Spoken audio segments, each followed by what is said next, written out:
Today we're going to evaluate an integral using the definition of an integral, and we are also going to be using our left endpoint. So our xi is going to be equal to a plus I change of x.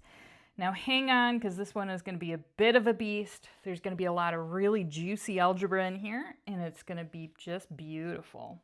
All right, so let's start off with the definition of an integral.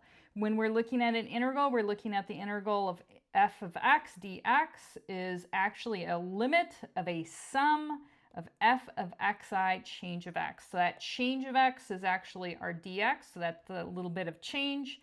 That gives us the width of the rectangles that we're adding up, because area under a curve, we're just chopping this up into rectangles. Our height is the f of x, and the xi is going to tell us where we're getting our height from. So our change of x is going to be how many rectangles we're chopping things up into, which is b minus a over n. As we let n go to infinity, these are going to be smaller and smaller rectangles, which is going to give us our actual nice integral that we're looking for. All right, we're going to do this bit by bit. We're going to start with our original thing, and we're going to just label out what's our a, what's our b, what's our change of x, what's our xi, and then put it into our nice limit. And this is kind of the order that you want to go in. So starting off with your nice little, here's the integral that we're evaluating. We want to start off with our a value is going to be our lower bound. Our b value is our upper bound. Easy going. Next thing, we're going to figure out what our change of x is. And it's always nice to rewrite. This is b minus a over n, so that's 1 minus 0 over n. So this is just going to be a 1 over n. It'll be nice to substitute in, very straightforward. We were told that we're going to use our left endpoints for the height of our triangle. So, or to get the height of our triangle. So our xi is a plus I change of x. Our a value is 0. Our I value is still just I, and our change of x we figured out was 1 over n. All right, we can simplify this as I divided by n. All right, so those are kind of the pieces that we're going to put together. We are going to be using the change of x, so the 1 over n, and we're going to be using the xi, the I over n. We are also going to be using our f of x here at some point as well. All right, one last thing before we put things together. I do want to actually put our xi inside of our f of x. So let's do an f of xi.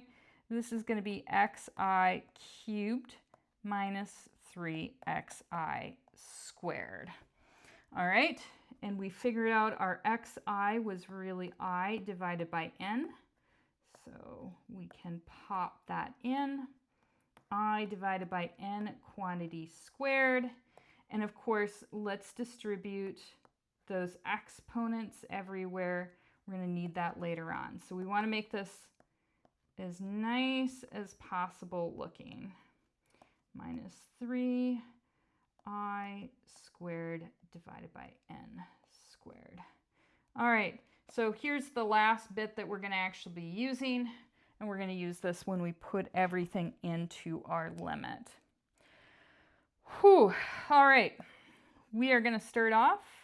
We have our original x cubed minus 3x squared dx, and that is the limit as n goes to infinity of our summation. Our I value is going to start at 1 and it's going to stop at n.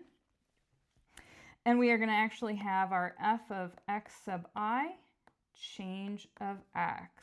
So let's substitute in there what we have written down.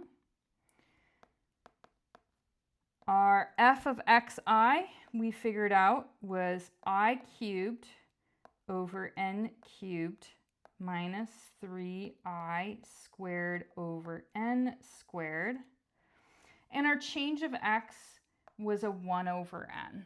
So we can pop that onto the back side there. All right, now let's get down to it. we want to do a lot of algebra here, and the first thing we're going to do is we're going to distribute that 1 over n inside of our parentheses.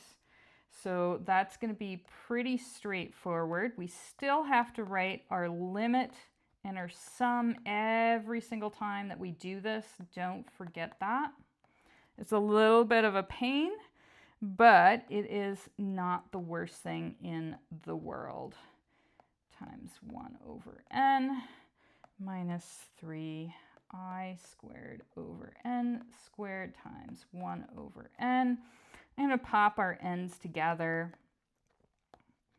So this is going to give us I is equal to 1 to n, I cubed over n to the 4th minus 3i squared over n cubed.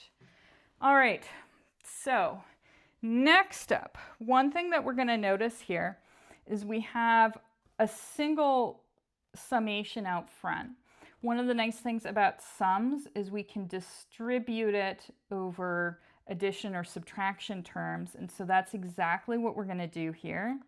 We're going to do a little bit more than that, but that's where we're going to start.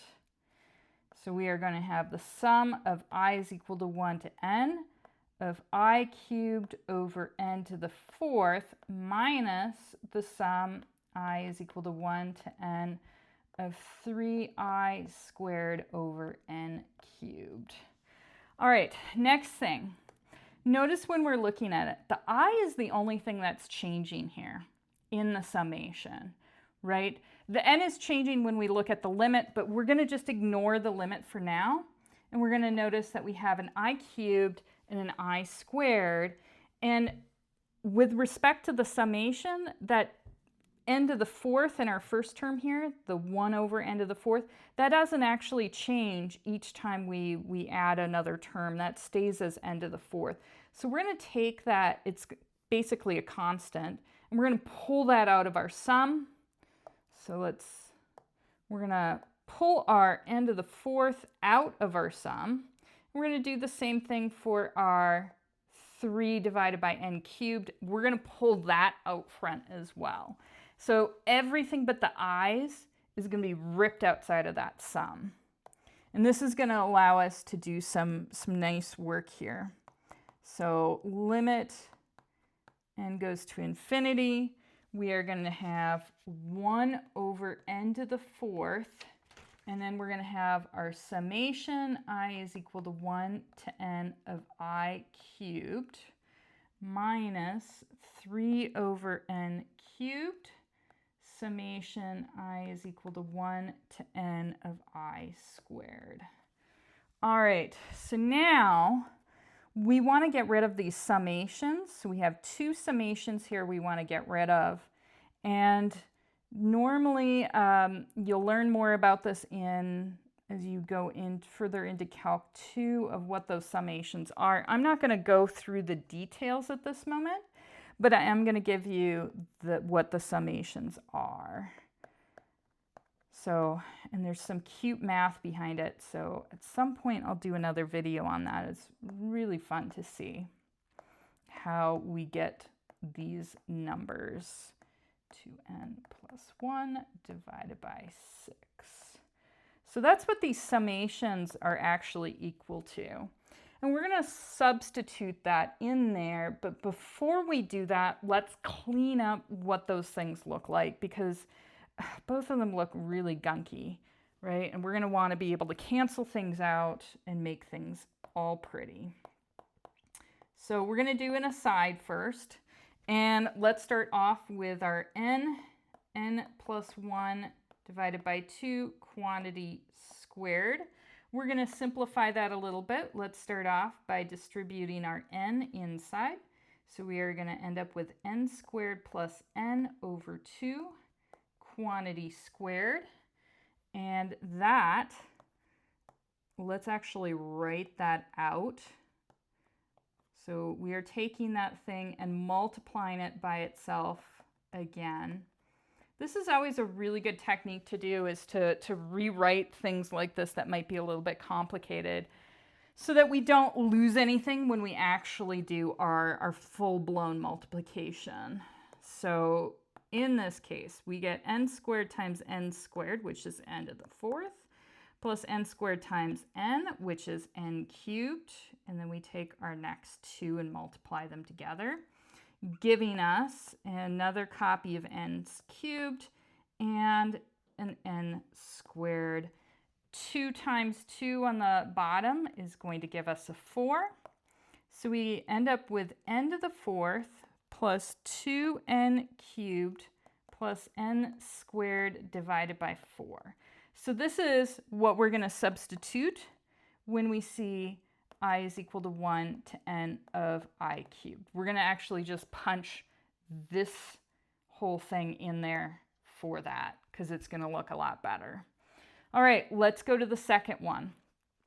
Second one, we know that the summation I is equal to 1 of I squared is n times n plus 1 times 2n plus 1 divided by 6.